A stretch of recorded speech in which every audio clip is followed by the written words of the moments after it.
dari kelompok 3 akan mempresentasikan presentasi PKN. Anggota kelompok kami adalah Leonardi Daniel, Matthew Henry, Michael David, dan saya sendiri, Renata Natalia. Berikut adalah peristiwa atau kasus hukum dan politik di Indonesia. Mengungkap peredaran gelap narkotika jenis ganja seberat 1,4 ton. Pada awal Februari, BNN berhasil mengungkap peredaran narkotika jenis ganja seberat 1,4 ton oleh jaringan Aceh, serta penyelundupan sabu seberat 100 kg dari jaringan Malaysia Aceh dan jaringan Thailand. Demonstrasi dan kerusuhan. Pada tanggal 21 dan 22 Mei 2019, terjadi demonstrasi yang berkaitan dengan penolakan hasil perhitungan suara pemilihan presiden Indonesia 2019. Bentrokan massa dengan aparat dan kerusuhan terjadi di beberapa tempat di Jakarta sejak tanggal 21 Mei malam. Mantan ibu negara meninggal dunia. Di bulan Juni, Indonesia melepas mantan ibu negara Ani Yudhoyono yang meninggal dunia. Ibu Ani dimakamkan di Taman Makam Pahlawan Kalibata, Jakarta. Penolakan gugatan hasil Pilpres. Pada tanggal 27 Juni 2019, Mahkamah Konstitusi menolak seluruh permohonan gugatan hasil Pilpres 2019 yang diajukan oleh salah satu pasangan calon presiden. Mantan presiden meninggal dunia. Pada 11 September 2019, Presiden ketiga RI, B.J. Habibie, menghembuskan nafas terakhir di usia 83 tahun. Penolakan revisi UU KPK dan KUHP. Aksi penolakan revisi UU KPK dan KUHP serentak terjadi di sejumlah daerah pada hari Senin 23 September 2019. Pelantikan Presiden. Di bulan Oktober, tepatnya tanggal 20 Oktober, Jokowi resmi dilantik menjadi presiden untuk periode kedua. Penyerangan Menko Polhukam Wiranto digotong dari mobil menuju ruang UGD sesaat setelah diserang di alun-alun Menes usai meresmikan ruang kuliah bersama Universitas Matlaul Anwar di Pandeglang, Banten, Kamis 10 Oktober 2019. Wiranto menderita luka 2 tusukan di bagian perut dan polisi berhasil mengamankan 2 tersangka. Penangkapan tersangka penyiraman air keras.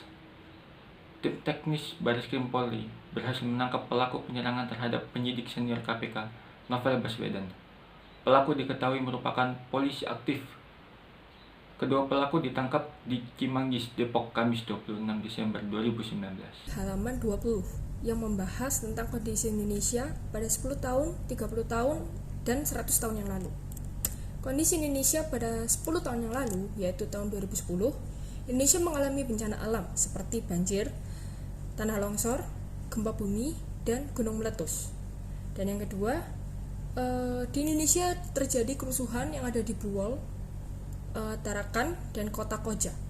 Dan yang ketiga, Indonesia menyelenggarakan pemilu di berbagai daerah di Indonesia dan terjadi kecelakaan pesawat merpati dari kota Sorong ke kota Papua. Dan Indonesia juga menyelenggarakan Indonesia Super Series. Dan yang terakhir, Indonesia melakukan sensus penduduk yang dilakukan di seluruh wilayah Indonesia. Dan 30 tahun yang lalu atau 1990-an, Indonesia berhasil meraih emas pertama di Olimpiade Barcelona. Dan yang kedua, terjadi kasus Marsinah atau pelanggaran HAM yang terjadi di Sidoarjo pada tahun 1998 dan terjadi krisis moneter di Asia Pasifik dan berdampak kepada perekonomian di Indonesia pada tahun 1998 juga. Dan mulai terjadinya KKN atau korupsi kolusi nepotisme, dan juga mulai terbentuknya gerakan mahasiswa untuk melengsarkan posisi Soeharto pada masa Orde Baru. Dan kondisi Indonesia pada tahun 1920 atau 100 tahun yang lalu, ISDV mengganti namanya menjadi Perserikatan Komunis di Hindia. Setelah itu, PKH menerbitkan tulisan-tulisan Lenin. Dan yang ketiga, Teknis Hook School didirikan di Bandung atau sekarang yang bisa kita sebut sebagai ITB, Institut Teknologi Bandung. Pada tahun 1920-an, Sarekat Ambon juga didirikan, dan konflik antara kaum komunis dan Sarekat Islam juga berkembang. Dan yang terakhir, pada tanggal 25 Desember, PKH bergabung dengan Komunis Internasional. Ini adalah jawaban untuk pertanyaan random. Yang pertanyaannya adalah, identifikasilah sebuah masalah yang dapat diantisipasi melalui pendidikan kewarganegaraan. Apakah masalah itu muncul dari perkembangan ipteks, tuntutan, dan kebutuhan masyarakat, ataukah tantangan global saat ini? Dan jawaban kami adalah masalah yang dapat diantisipasi melalui pendidikan kewarganegaraan, contohnya penyalahgunaan narkoba. Dengan pendidikan yang benar, jumlah pengguna narkoba dapat kita kurangi atau minimalisir. Seperti yang kita ketahui, sesungguhnya narkoba dapat bermanfaat apabila dalam takaran yang tepat, seperti untuk keperluan medis. Contoh lain yang dapat diantisipasi melalui pendidikan kewarganegaraan adalah seks bebas. Dengan pendidikan yang benar, kita dapat meminimalisir terjadinya seks bebas agar terjauh dari penyakit HIV atau AIDS dan penyakit lainnya. Sehingga, menurut kami, hal-hal ini muncul karena tuntutan perasaan yang tidak mau dianggap remeh dan ingin membuktikan bahwa dirinya sendiri itu hebat, khususnya pada remaja. Selain itu, faktor tekanan batin yang mendesak untuk mendapatkan kepuasan secara instan juga bisa menjadi salah satu faktor penyebabnya. Pertanyaannya, mengapa bangsa Indonesia memilih warna merah dan putih sebagai warna bendera negara?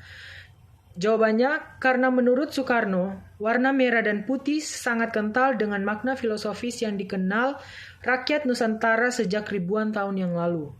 Warna-warna itu tidak begitu saja diputuskan untuk revolusi. Warna-warna itu berasal dari awal penciptaan manusia. Darah seorang wanita berwarna merah, sperma seorang laki-laki putih. Matahari berwarna merah, bulan berwarna putih, kata Soekarno.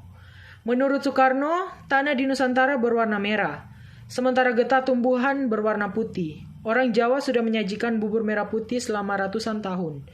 Merah adalah lambang keberanian, putih adalah lambang kesucian. Bendera kami sudah ada sejak 6.000 tahun lalu. Lanjut Soekarno.